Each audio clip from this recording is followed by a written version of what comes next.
Good morning. Good morning to both of you. I think Christian said he was having a hard time logging in, but he's trying. Okay, we'll give it another minute or two.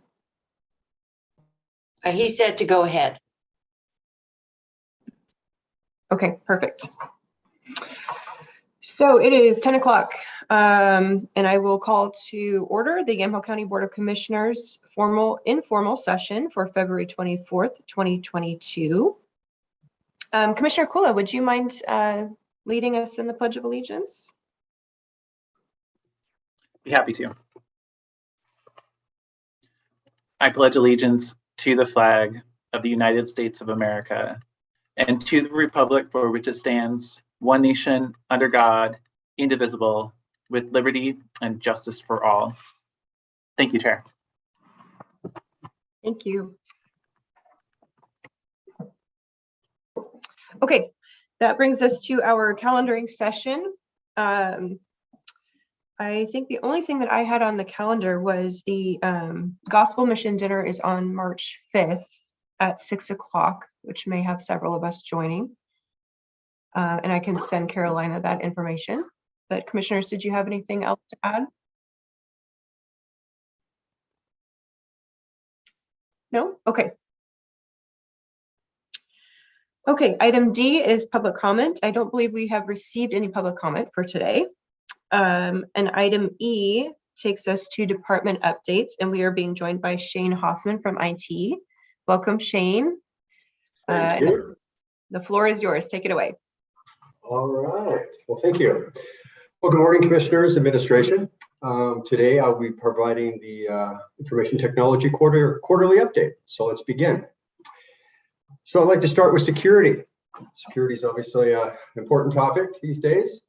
So we are constantly improving our security posture. And the following are some examples of what we're doing. So we do yearly penetration tests. So penetration test is really a test that looks for vulnerabilities, and then they try to exploit those vulnerabilities. We review those penetration test results, and they have remediation suggestions. And then we work on weekly action items to take care of those remediation efforts. We also keep up with our software, the firmware updates. This usually allows for new features, but it also sometimes fixes current security vulnerabilities.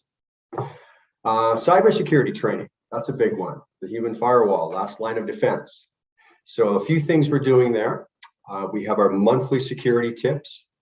We have our mandatory training classes. We also have phishing tests. And anybody that ends up in the clickers group, so somebody that clicked on a phishing test campaign, I always follow up with the supervisors. I also want to thank all our department heads for the follow-up with employees. They do a great job at that and really help us to manage that program. A lot of employees are checking with help desk if they're suspicious of an email, and we greatly appreciate that. If they're ever in doubt, we always applaud them for reaching out to us.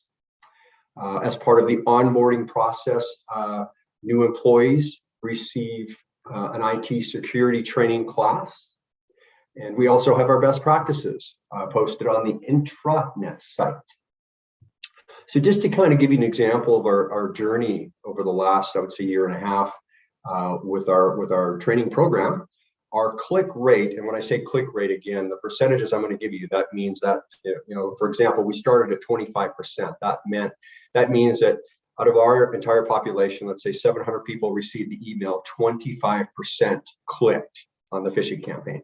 So we went from 25 to 11 to 5% to 2%. Now, the very last one, we went up just ever so slightly. We went up around that 10% range again. So we're looking into that. But I would say overall as an organization, we're trending in the right direction. And I think that's thank you to the program, but thank you to the organization as a whole. Like I said, the department heads are very supportive, and the employees, I can tell that they're just better equipped. They're asking great questions. They reach out, and they're doing a great job. So Yeah, and I just wanted to end on the security note by saying, you know, in my opinion, I think nowadays as an organization, or sorry, I think nowadays it's becoming a job requirement, I would say, that everybody has a basic understanding of how to deal, you know, with email, how to deal with phone calls, any kind of interaction, especially with people you don't know. You always have to have your guard up, and I think that's just the age we live in, and I think it's a job requirement. Let's see, Windows updates and patching. We keep up with that. That's very important to ensure any security flaws are resolved. We're constantly reviewing security logs and taking remedial action as necessary. We have IT weekly security meetings that are just dedicated to the security topics, reviewing our action items, where we're at and where we're going and our progress. And we also have our weekly project meetings. We attend, there's a few of us that attend an MS ISAC meeting on a monthly basis. That stands for Multi-State Information Sharing and Analysis Center. And this is a total voluntary enrollment, but it's a collaborative effort. It's designed by the Department of Homeland Security, and it's a resource for cyber prevention, protection, response, and recovery. And it's a great organization. They really keep us all informed of the latest threats and what's going on out there. And we receive updates throughout the month too. So that's a really good one to be a part of. Of course, we all know about the two-factor authentication. That's been a big one. And I would say, you know, some of the agencies that have been hit in the last 2 years that are very near to us, you know, looking at their reports, two-factor was one of the big takeaways that they were implementing. So of course, on our side, you know, we want to take advantage of that, not wait. So we've been implementing that, and that's going very well. And we really just continue to evaluate and continually make changes and get better every week. It's an ongoing game. I would be more than happy to meet on a one-on-one basis if you want to get further into the weeds on that and have any more detail. So I hope that was helpful. Now, I'd just kind of like to give you a quick overview of some of the projects that we're working on in this office. So as you're probably aware, we're implementing a new help desk ticketing system. We started last summer, and just a lot of training, getting people up to speed, but it's coming along very well. I would say we're in the home stretch. In fact, by the end of February, we're awfully close to having everybody trained. And the cool part about the new help desk ticketing system is there's a user portal. And what's really nice about that is, you know, prior people had to pick up a phone, call help desk, or just email. And the ticket kind of takes the place of the email. But the nice part is, especially when it's not a showstopper, if somebody can just, you know, put a ticket in and then go about their day and wait to get help, you can really get a ticket in probably in 30 seconds, 40 seconds, very quick, and then just move on with your day. And then of course, if it's a showstopper, we're telling people then, you know, they can put a high priority in the subject line and follow up with a phone call to help desk just to make sure we're on it if they're dead in the water. But when help desk gets that ticket information, it's very helpful when they're talking to the end user. They have the description, maybe a print screen of what's going on. It just really expedites to get the problem resolved quicker. So anyway, that's coming along really well. And let's see, we're also participating in the Oracle ERP implementation. I'm involved on various teams. There's some other team members that are been attending the meetings, some of the pilots. And so there's just a real collaborative effort for quite a few members on my team that are involved with that. And going well, I would say. Server replacements, constantly just replacing old operating systems again that need to get updated to the latest and greatest, and you know, from a security perspective. I mentioned two-factor. We're pretty much almost, that's really, you know, rolled out for the most part. Segregating server roles on servers. What that means is we're just segregating responsibilities, like on, you know, and splitting them out into multiple servers. So that does a couple things. It's not as intensive on resources on that one server. And then let's say that one server has an issue. If it only has one dedicated role, you're then just affecting a very narrow scope of people that need that role. Where if it does multiple things, you're affecting more people and more services. So we've been working on that. Implementing a new imaging server. So basically an image, what that is, that allows us to really quickly build a computer from scratch. You have a base image. It has a lot of the common programs that everybody uses already installed. And of course, we're looking at what makes sense at Yamhill as far as, should we have an image for every department? I mean, there's overhead for that, but it's very quick, especially if you don't have to install something with a specific user logged in. If you have all that stuff loaded on an image, it's very quick just to deploy, and you don't have somebody sitting there installing each piece of software. So that's kind of helps us with our workflows to keep things optimal and moving more quickly. Keeping up again with firmware updates for our switches, firewalls. We keep up with that.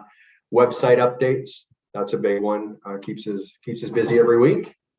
Room 32. We have, as you're all aware, probably some new AV equipment there. And the grand jury's currently using it. And the Planning Commission, they host their monthly meetings there. And from what I hear, all of you will be using that in the very near future. So it's a good system, simple to use. It's like anything. It's different. It's change. So a little bit of a learning curve, but I would say for the most part, they did a great job, in my opinion. You just got to pretty much press a button. A lot of stuff's pre-programmed, and everything flows quite well for the most part. So I hope you all have a good experience with it. GEMS upgrade. So we were forced to do a GEMS upgrade last summer, even though we're obviously moving to the Oracle product. And we had to do that to stay in compliance, to get support. And what really becomes important for GEMS every year is that year-end service pack, which has a lot of information that needs to get applied so you can do W-2s, 1099 year-end processing. And so it took us several months working with the vendor to get everything updated, and shout out to one of our programmers who was really very helpful in that process. And that was a long process, but we got there. And as it turned out, at year end, we did have some problems with the service pack, but it was really helpful to be able to reach out, and we had that support, and we were able to get there. And then that enabled Mike and Jen to do their thing. So let's see what else. So for the most part, the programmers, they're busy with any day-to-day stuff, and of course the various projects that come in. We're involved with the tax assessor a lot. Derek's always looking at process improvements, him and his team, and they do a great job at that. And so we help out with that. Also, the EDBMI group, Evidence-Based Decision-Making Policy Group, we have an active member on there. And our role is really to provide the data. And so it's really nice having that person on there that's in the weeds on that and can supply the data as needed and talk about the data in that meeting. So that's been very helpful. And let's see, our desktop support, they're always busy with day-to-day issues. And then we've been very busy, trying to keep up with our Windows updates and also just deploying computers, keeping up with that. And it's also a challenge keeping product in the door. So we're having to really, kind of spitball it a little bit in terms of, okay, well, we're going to be out of inventory, in this month, and what's the lead time by, so we've been having to order more quantity and a little further out just to make sure we have the product in-house. So anyway, and then the client, our Windows 10 client updates is another big one. So we're trying to keep up with that, and it's a necessity. And at Help Desk, they're obviously creating a lot of tickets and still assisting customers. As you transition to a new system, there's always a learning curve. And so and people are calling, and they will continue to call for a period of time. I'm hoping over time that they can see how easy the system is to use, and as they get used to it, it will become second nature. But in the training sessions, we're here to support them in any way we can, so they know that it doesn't matter if it's a year or two down the road. Anytime they need to pick the phone up, if they feel they're at that point, that breaking point, just call us. That's what we're here for. Let's see, and of course, our network administrator, systems administrator, they've been instrumental on the security side. Kudos to them. They're the ones that are, we're taking those weekly action items and they're working on them and making progress every week. So very, very thankful for that. And of course, there's always the day-to-day stuff that comes up too. So trying to balance the two. And then of course, rolling out our help desk ticketing system, they're helping with that as well as, the two-factor authentication. And that's kind of a quick overview of some of the major stuff. I hope that helps to, from a project perspective, as well as kind of, giving you a debriefing on where we're at with security and some of the steps we're taking. Does anybody have any questions? Thank you, Shane. We sure appreciate the assistance because for some of us, the learning curve is quite high.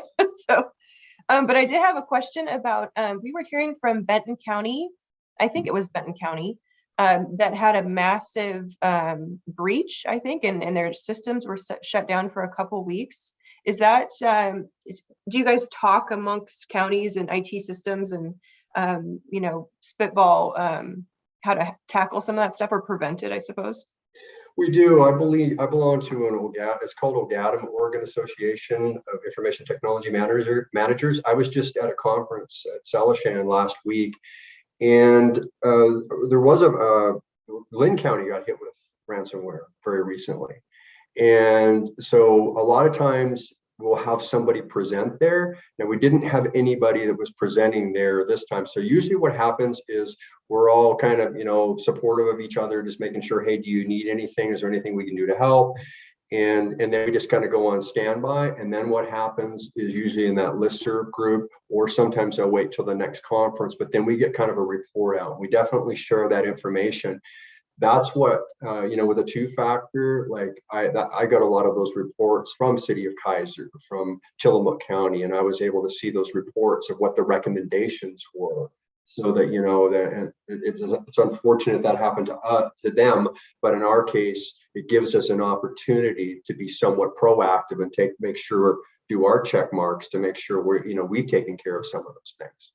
So I don't have anything right now on that, but yes, to answer your question, we do connect, and I'm sure in the very near future I'll have some more information on both of those. Wonderful, Sure. thank you. Commissioner Sterrett, did you have a question?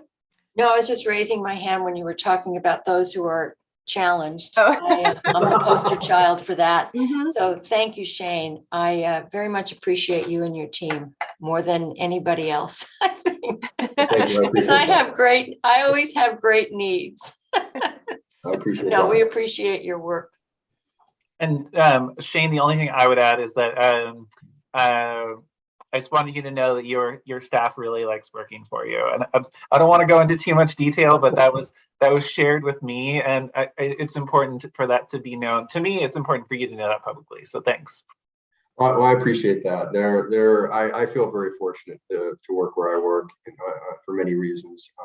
I'm appreciative of the leadership and support that the commissioners and administration provides, and the team I work with is just wonderful. I mean, we really are a small team, but I believe we accomplish a lot of great things there. I can't say enough about them, and I always want to thank them for all their efforts, the work that they get accomplished, and their dedication to customer service. They're very passionate about that, all of them. And I think we're very lucky in having everyone on the team that has that customer service focus and being very technically gifted.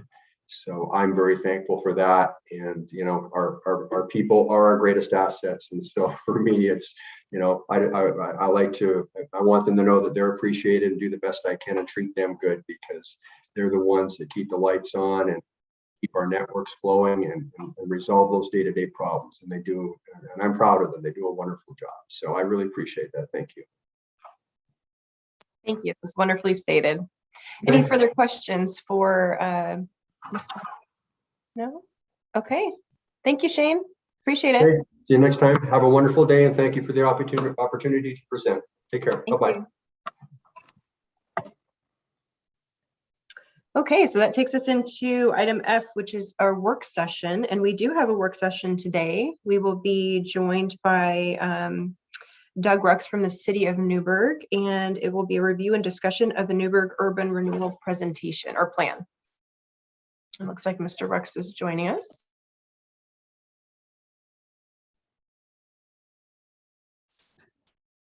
Thank you, Commissioner. Yes, I'm trying to get in. I'm Thank technologically I'm technical. I have technology issues as well, Mary. So I'm still learning. All right, I'm going to share a screen here. Okay, it looks like we also have Nick. I'm gonna mess the last name up, but oops, I missed the last name. Nick Or you could just spell it. Thank you very much. A consultant with the city of Newburgh, only here to answer questions if needed. Thank you. Welcome. All right, so commissioners, thank you. Mr. Huffer, good to see you again. So we're going to give you a presentation on the revisions in our proposed Newburgh Urban Renewal Plan. So this presentation is both as you as commissioners as well as the directors of the Extension Service. You've seen this slide before back in June and July when we were giving you presentations on the original version of the proposed urban renewal plan. But we've updated the graphic that's on the left because we've added 2022. So we have been at this for a while, since 2016, where we did our downtown plan, our transportation system plan. We did an economic development strategy. We did a tourism strategy. And as I presented to you before, we've updated our what we call our functional plans, which is our public infrastructure plans, water, wastewater, and stormwater. We also did a community visioning program that the City Council accepted in 2019. So we spent over a year working with our citizens about what they want their future for Newburgh to be like out to 2040. We've also done some additional efforts with our economic opportunities analysis, our housing needs analysis. Council has accepted those documents. And of course, we spent the last couple of years working on the urban renewal proposal. We also did some additional revisions to our functional plans for the riverfront area for transportation, sewer, water, and stormwater. So the graphic at the top right of your screen is the riverfront master plan area, which is about 450 acres. The purple on the screen is kind of the primary mill site for industrial. The lighter brown color is what we call mixed employment with a base of industrial. The yellow colors are for residential, and then the red colors are for what we're calling mixed commercial, which is ground floor retail and residential above. Center of your screen is our downtown improvement plan that we did back in 2016, and we had 10 big ideas out of that. A lot of it is infrastructure related, addressing Hancock and First Street and road diet issues, and then we're working to capture additional residential units in the downtown area along 2nd Street. The graphic on your right-hand side is just a map from the Oregon Economic Development Administration and showing where there are urban renewal plans and districts across the state of Oregon. So we started this process out back in January of 2020, and we did a feasibility study. We had an ad hoc committee that was created by the City Council. They met 6 times, putting together that feasibility study. We did public engagement. I won't go through it all, but the web, we went out to our Wednesday market. We did videos, we did community presentations. We continued to brief our Planning Commission and City Council on the status of that feasibility study. And we informed all of our taxing districts that were within the potential urban renewal district boundary. So in July of 2020, the City Council accepted the feasibility study. And that study determined that it was feasible to do an urban renewal district within the city of Newburgh. Next step is we formed the Newburgh Urban Renewal Agency in August. At that time, the establishment is that they declared that there was blight that existed. And in the feasibility study, the blight issues are related to infrastructure. So it comes back to transportation, sewer, water, and wastewater. At that point, I took a vacation and we came back in October and we reconvened the committee. And their last meeting occurred in basically the end of January, 1st of February of 2022. So in preparing the original proposal and the revised proposal, the ad hoc committee met 11 times, providing feedback to staff and our consultant team. We continued on with our public engagement activities. We continued to brief our city council and our planning commission of the status. We continued to inform all of our taxing districts of the status of where we were at, sharing the body of work as it was being developed. And then we went into a public hearing in August of 2020. City Council held that hearing and delayed reviewing the final ordinance, and they pushed that out until October.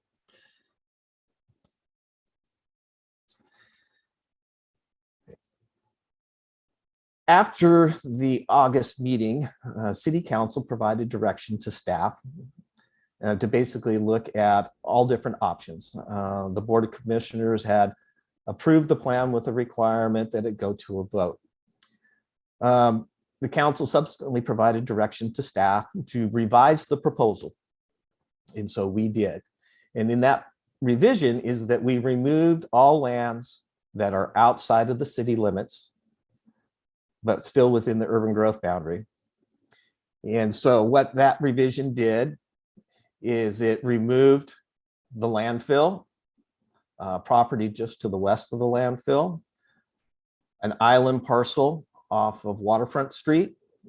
It removed Rogers Landing. It removed a little area that the city has subsequently purchased for expansion of our water treatment plant system. And then there were 2 smaller areas that were removed from the proposed boundary off of College Street and Weatherly. And then the last one that was removed was a property that was split. Half of this property was within the city limits and half was out. And so we took that out. So the revised graphic removes all lands that are not annexed to the city. What has occurred is that the mill site has been annexed. There were 5 properties down here and then one off of Waterfront Street. They have been annexed into the city limits.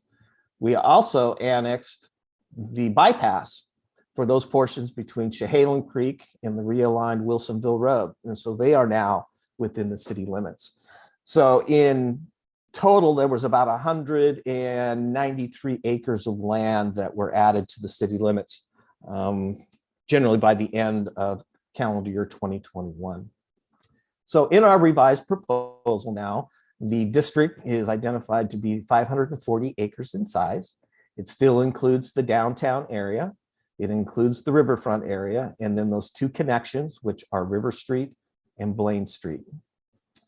I always remind when we're giving these presentations is that urban renewal does not increase your property taxes. So I'm going to walk through the slides of the different sub areas. The committee identified areas A through H to assist them on identifying infrastructure deficiencies in the area that was identified to be blighted. So the graphic on your left is the mill site. So in the mill site, we have a new road that would go through the mill site. It would also have underneath it, the infrastructure, water, wastewater, and stormwater lines. We have the bluff road, my cursor will work, following the top of the bluff, and then goes over and connects to Dog Ridge Road, and then connects out to Winooski. We also have Winooski Road improvements identified. Then we have the Esplanade, and this is something that came out of the master plan the community wanted. They wanted that access to parks and open space areas along the river, those views out towards French Prairie. So we have an Esplanade that runs from River Street over towards our water treatment plant where we have our water line bridge. The graphic on your right is south of the bypass into the west of River Street. And in this one, there are improvements to River Street from the bypass south to 14th. There are improvements to 14th Street between River and College. There are trails as part of the bypass trail system So part of that trail is along River Street down to 14th and along the north side of 14th over to College Street. And then the Esplanade that goes over and terminates at Waterfront Street. Area C is north of the bypass and north of Weatherly Way. And this is for wastewater systems. So this is a new pump station, new gravity lines, and then a new force main line, which this is the force main. And what happens is this area and sub-area B actually drains over into this new lift station that's planned. And then the force main brings it back to a gravity line back over towards River Street.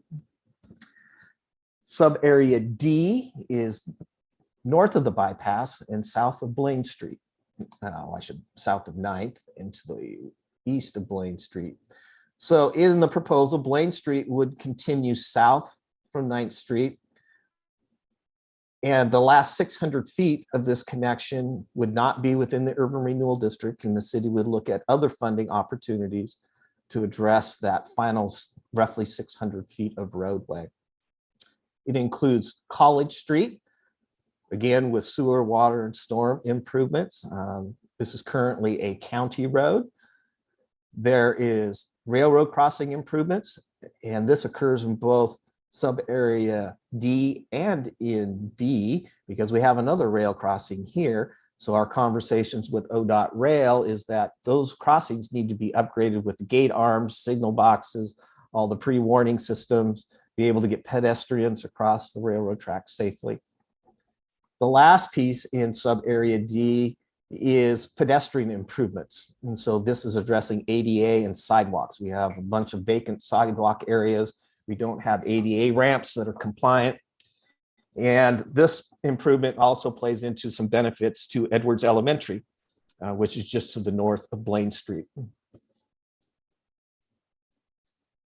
Sub-area E is another segment of River Street, and this goes basically from the bypass north. And in area E, that's it. It's dealing with River Street. River Street is a collector roadway. If you've ever driven down it, it's rough. It's narrow lanes. It doesn't have ADA. We've got infrastructure under the roadway that needs to be upsized because it's deficient. And then area F is a continuation of River Street. And again, it's dealing with transportation improvements, water, wastewater, and stormwater improvements. Area G is over off of Blaine Street. And most of this area off of Blaine Street is actually has an R3 zoning. So it's our high density residential. So it's for infill and redevelopment opportunities, but it does not have the infrastructure to support that. Analysis we did as part of House Bill 2001 is we, in our southern area of south of downtown, is we have about $6.5 million worth of water improvements that need to be done. A lot of that is related to fire flow. So Blaine Street is dealing with some transportation improvements, sidewalks, water, wastewater, and stormwater. The final area is H, which is the downtown. So the yellow line is kind of just the cloud around the downtown, which identifies somewhere within that roughly 108-acre area is 2 new public parking lots. The blue lines you see on your map are new water lines. The oldest part of Newburgh, of course, is in the downtown. We've got 2-inch, 3-inch, 4-inch, 6-inch water lines. So with the infill development, the vacant lots that you see and so forth, to get that vertical mixed use component, we can't get the fire flows. And so there's a variety of water line improvements that are identified. We also have 2 new traffic signals that are identified in our master plans at Blaine Street and First and Blaine and Hancock. We also have an intersection improvement at Hancock and College. The committee identified partial funding for that intersection improvement. And then we have the road diet I've mentioned before on Hancock, and that's coming up with the wider sidewalks, having business be able to move out onto the sidewalks. And so we do that on Hancock and we do it on First Street as well. The last component of the downtown is Second Street, and that's where our focus from our downtown plan was to get additional residential housing. And so that could be purely, you know, new townhomes, new apartments. It could be mixed use to have some ground floor retail. We've revised our land use regulations to provide some flexibility based upon feedback we have received from the development community. So the impact to the county and to the extension service. So for the county general fund over a 30-year period, it would be a little under $26 million, 25.8. For the extension service over that 30 years, it's a little over 451,000. Again, in urban renewal, there's the frozen base that is established. All of the taxing districts would continue to receive their proportional share of the property taxes from the frozen base. But that 3% increase per year, plus the new development, those tax increment dollars would go into the tax increment fund that would be created. So this is a table that's in the plan in the accompanying report that shows the foregone taxes by year over that 30-year period. And again, you can see at the bottom here, the 25.8 and the 451 that I just mentioned on the previous slide. The duration. So this was a big discussion amongst the ad hoc committee.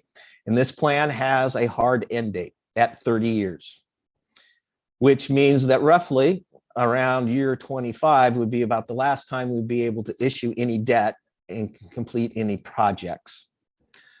We've also put in the plan a 5-year review. And so that first 5-year review would occur the 5th year after the first year we would receive tax increment revenues. In that process, we would do the confer consult process and inform the taxing districts. And so this would allow the agency to review to see, are we on target? Is development occurring? Where are we at with our projects? And then share that information and get feedback from the other taxing districts. That would end up as a report that would go to the Urban Renewal Agency. Now, before I get to the question component of it, we do have a requirement by ORS 457 that we had to notify all of the taxing districts. And we did that via certified mail as required. That went out on February 10th. So Mr. Huffer received a copy. The extension service also received a copy. In addition to that, I emailed all the material to all of the taxing districts. So they had digital electronic copies so they could share with their various boards and so forth. So that's kind of where we're at now. Nick is here to be able to respond to any questions on the financial analysis. He's the guru who put together all of the forecasting. So with that, Madam Vice Chair, I'll turn it back over to you. Thank you, Doug. I just have a quick question. You said that you annexed 193 acres or so. How was that offset by county land being removed?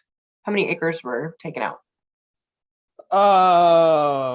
Let's see, what's left out of the county is 38, 40, 48, about 55 acres.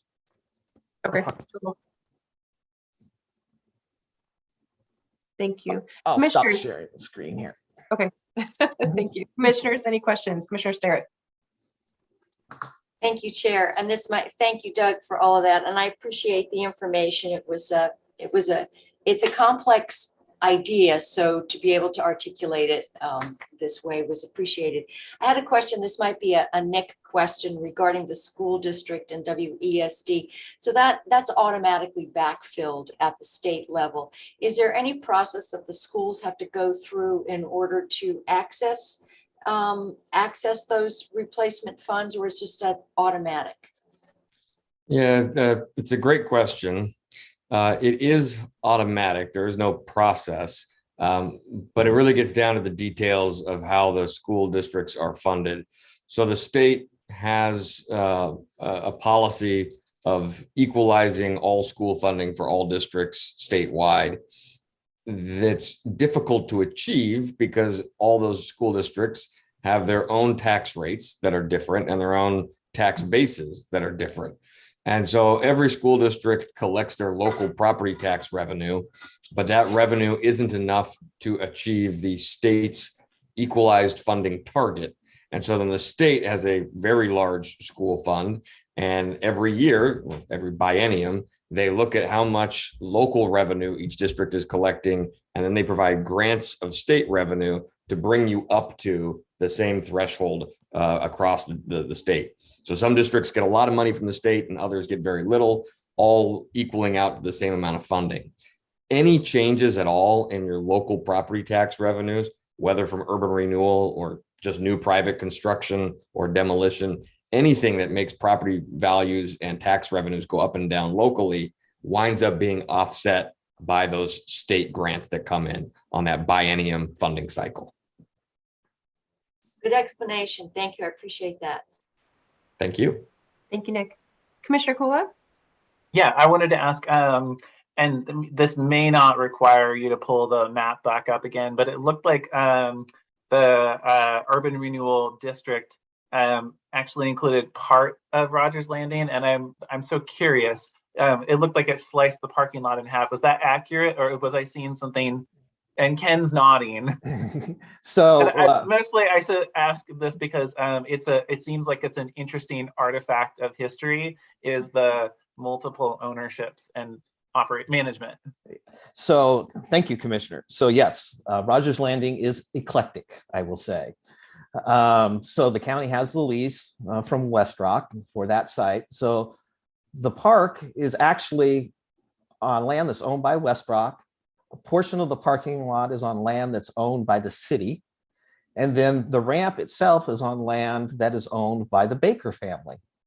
So the Baker family annexed their property, the city annexed its 2 properties. And so what's left and not in the proposed district is the West Building. I thought that's what I was seeing, but I wanted to make sure that that was what I in fact was seeing.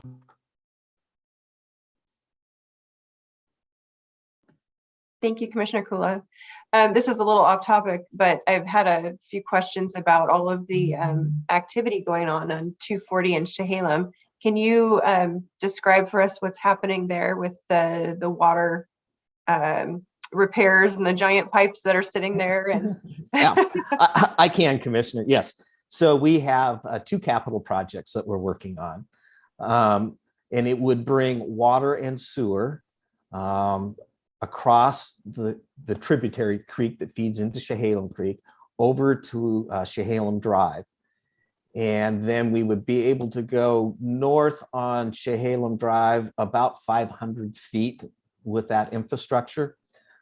This is being done because of the lack of infrastructure on Chehalem Drive. We've had inquiries from property owners who would like to develop, but they don't have any access to sewer and water, so they can't annex.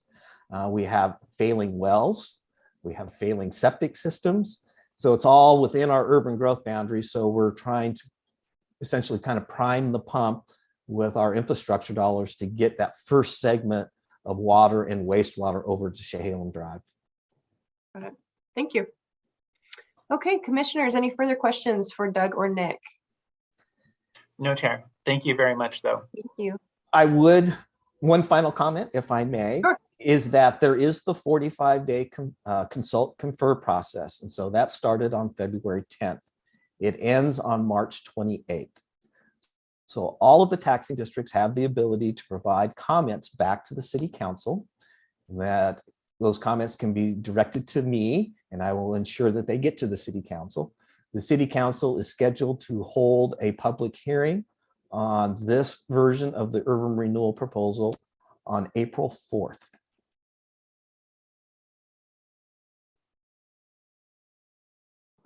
Thank you. Okay. Thank you very much for joining us. We appreciate it.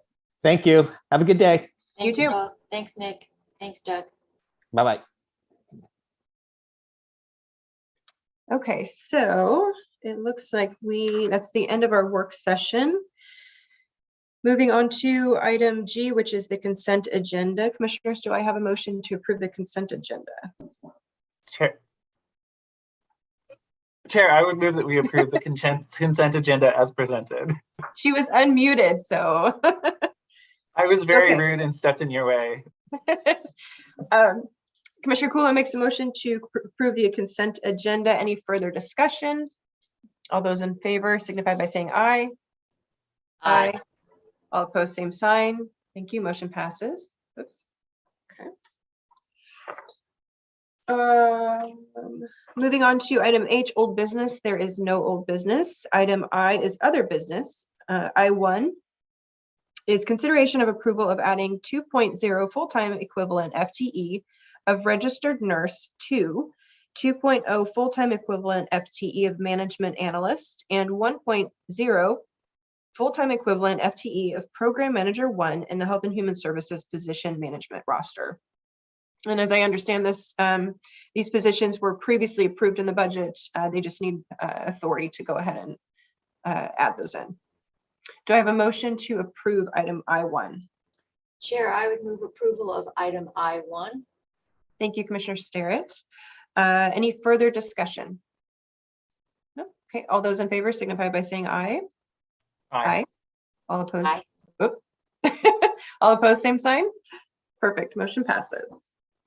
Item I2 is consideration of approval of adding 3 full-time equivalent FTE of HS Specialist 1, 1.0 full-time equivalent FTE of HS Specialist 2, 2.0 full-time equivalent FTE Office Specialist 2, and 1.0 full-time equivalent FTE of Program Manager 1 in the Health and Human Services position management roster.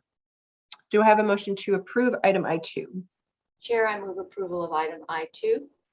Perfect, thank you. Any further discussion? Okay, all those in favor signify by saying aye. Aye. Aye. Aye. All opposed, same sign. Thank you, motion passes. Okay, that wraps up other business. Item J, public hearings, we have none. And that brings us up to announcements. And commissioners, I'll have you start if you have announcements. Chair, I would just like to share, we had the Housing Authority strategic planning retreat this week, and lots of good news about the Stratus project funding, money that's come from the city, and they're hoping to get funding from the county, and also are in talks with the tribe for more collaboration. So much appreciation for the work that's going on there, and they're working very hard on all the various aspects of the housing that they provide. Thank you. Thank you. Commissioner Kula. Yeah, thank you, Chair. And thank you, Commissioner Sterrett. It's encouraging to see them continuing to move forward.